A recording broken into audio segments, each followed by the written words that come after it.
Le président de la transition salue la mémoire des martyrs et est engagé à consolider l'État démocratique. Le 26 mars 2023, le président de la transition, chef de l'État, le colonel Assimi Goïta, a respecté la transition d'hommage aux martyrs de la répression de la lutte par le dépôt d'une gerbe de fleurs au monument dédié aux victimes. 26 mars 1991, 26 mars 2023.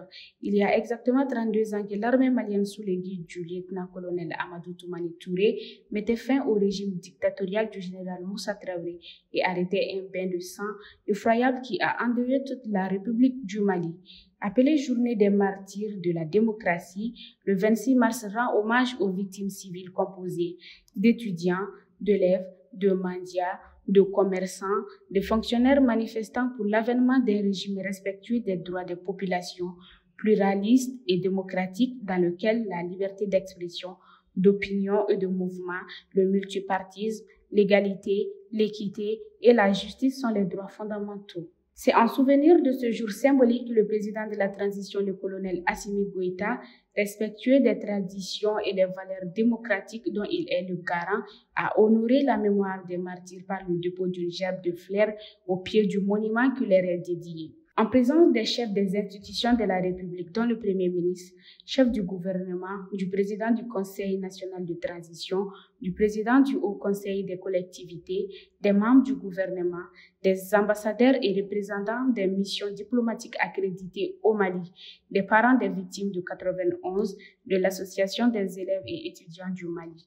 Le président de la transition, le colonel Assimi Goïta, a relevé et salué le caractère symbolique de cette journée mémorable et inoubliable dans le contexte actuel de la refondation du Mali et bientôt le référendum qui donnera naissance à la 4e République, conformément aux idéaux de la démocratie.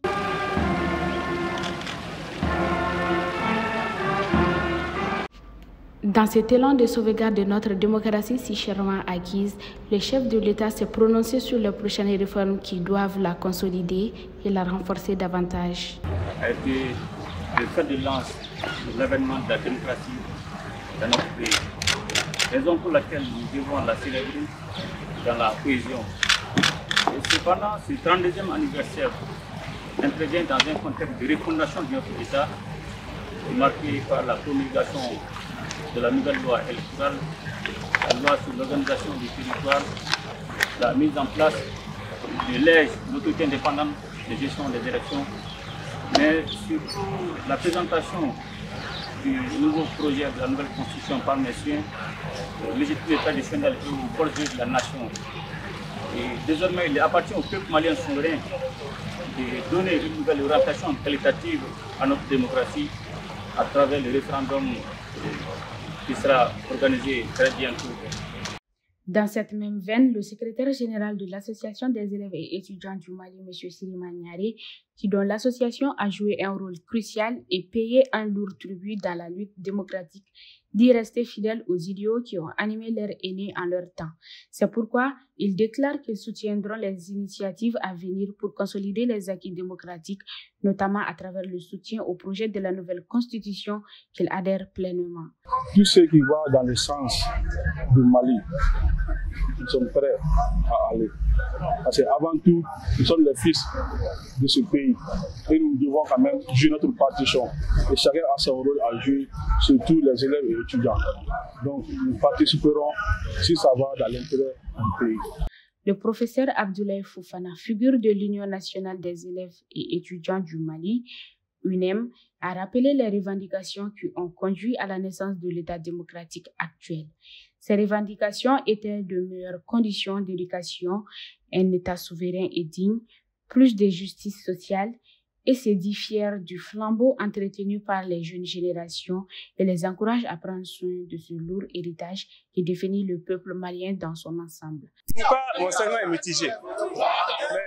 L'espoir, c'est que on voit de plus en plus que des jeunes ont rectifié la déviation. Ils tiennent à restaurer la souveraineté et la dignité du Mali.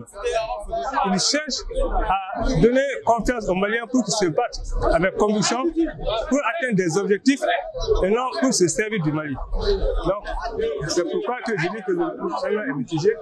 D'un côté, l'esprit révolutionnaire a été trahi et de de l'autre côté, des jeunes sont là pour assurer la relève. Et donc, nous les encourageons à assurer cette relève avec succès. La cérémonie symbolique a pris fin par les salutations du président de la transition aux acteurs du mouvement démocratique et aux personnalités présentes.